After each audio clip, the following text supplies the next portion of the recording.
So I gotta be honest with you, David, I feel more comfortable. I just want to tell you a 1 minute funny story. I'm walking through the downstairs area and I run into John Lutz, who's the chair of English. And we're walking and talking about stuff, campus-wise. And for some reason, there's two like seating chairs right outside the auditorium with an end table in between them, a little end table. So we're talking, we go, sit down. We just sit down in them. And we're sitting next to each other in these two nice chairs, like these kind of, talking. And all of a sudden I look up and I go, more with John Lutz after this commercial break. He goes, oh my God, it was like a talk show.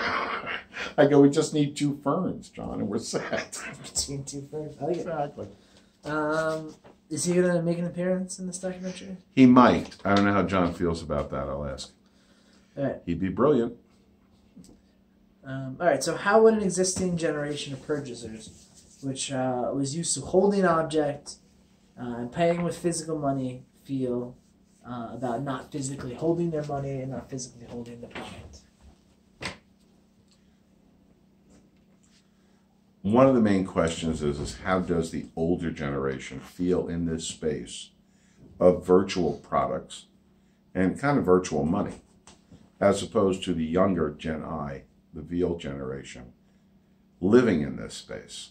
Well, when I grew up, you held an album cover, you held the record, you placed it, you cleaned it, you put it down on the hi-fi, and you dropped the needle as an experience. That's been removed from daily activities. I want to hear songs now, I go to Spotify, I go to Pandora. It's a very strange lack of experience. When this generation wants to hear songs, obviously that's where they go. But there is a little pushback, which is fun. That's one example. Money is another example. Knowing that your cash is online as opposed to in your pocket, knowing your retirement are numbers on a screen as opposed to a bank book printed, signed off by the teller, it's a different feeling. Things like Bitcoin make people very nervous, and they should. Having all of your money wrapped up in a virtual currency, even to me, sounds insane. So this concept of wealth being intangible, entertainment being intangible, even the concept of watching television not in the same room as your family, is a very strange virtual, just smoke and mirrors feeling. My belief with all of this move and the inability to adjust to it properly has partly and mainly fragmented the family. When you go from this analog space of holding an object, what do you think of this, honey? Hey, isn't that album cover gorgeous? Look at this magazine, sitting down with a book, turning pages. Now you're in this virtual space where, as my son says, he has a great line, we eat dinner, and then he goes, okay, everybody off to their neutral corners. He goes upstairs to watch his stuff. My wife goes in the living room. I go in the den. My daughter goes in her room. Why? Because it's coming through us through the air, into our devices, and we live in those spaces separately. So it's not just about not holding something. It's about not holding the family together either. My biggest concern in this space is that community of a concert or a movie and how badly these two spaces are taking the hit. Going to a movie on a Saturday with a group of people that you don't know, that sense of community is being broken apart as well. And that's the scary part. You're not holding anything anymore. You're not experiencing it in first person, or as they say, IRL. Many people run around holding their cell phones up at a concert as opposed to enjoying the concert. It's a strange, different move, and that's going to be another adjustment. Okay. How would an existing student end up purchasing your thing? I think that was done. What is a fad economy? Yep. Okay.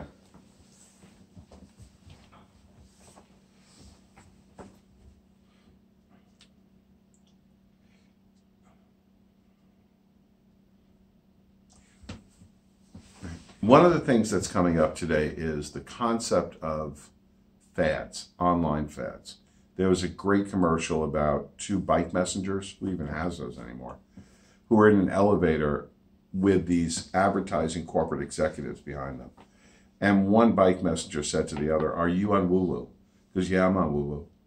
And the ad agency executive stepped into his office and said, "Stop everything. We need to find out completely about Woo-Woo, this new social platform." Everybody stopped. They reorganized their day. They dropped other platforms, started to invest the research and time. And then the guys went out to lunch, the ad execs, and the bike messengers were back on the elevator going, "You still on Woo-Woo?" "Nah, I dropped Woo-Woo before." So within 3 hours, this fad economy shifted. How about older fad economies? Well, they had a much longer arc. One of the things I like to reference is Davy Crockett's Raccoon Cap from the oldest television show you could think of. That raccoon cap, that coonskin cap, sold millions because he wore it on TV. He got nothing for it, Fess Parker, the actor. He had no licensing, no deal with it. But the ability for that economy to swell within days because of the delivery platform of television was amazing. One of the other things I find interesting with television and a market and economics, the earliest days of TV were people like Milton Berle and Sid Caesar, two old comedians, two comedians who came out of vaudeville, the old comedy circuits, and when in radio, of course, when television came around, Sid Caesar's Show of Shows was only created by RCA to sell television sets. That's the only reason they created these shows. Soap operas are named soap operas because they sell soap to housewives back in the 50s and 60s. What happened, Sid Caesar became so incredibly popular that other manufacturers, because RCA licensed the television to other manufacturers, Zenith started selling more sets than RCA. A fad economy gone wild. RCA canceled Sid Caesar's show until they could ramp up production enough to beat Zenith in selling television sets. These are the effects of the fad economy. They had no idea how quickly this was going to ramp. And that leads to the point was when you have these kind of fad economies, is there governance? One of the great examples of this is how when television news truly came about, one of the things the FCC never put in to licensing the airwaves was that you must have 1 hour a day of non-commercial time. And that was to be the news. They wanted to make sure the news never had money attached to it, or they should have made sure that the news segment never had to get popularized with this story at 11 mentality. Many people in the editorial space believe that truly led to fake news. The ability to interject the fad economy mentality into the news cycle. Terrible thing happened in Brooklyn today. Film at 11. And that was just to keep the viewers coming back. That's part of a fad economy. The fad was a terrible thing happened in Brooklyn. We'll be right back at 11 with the full story.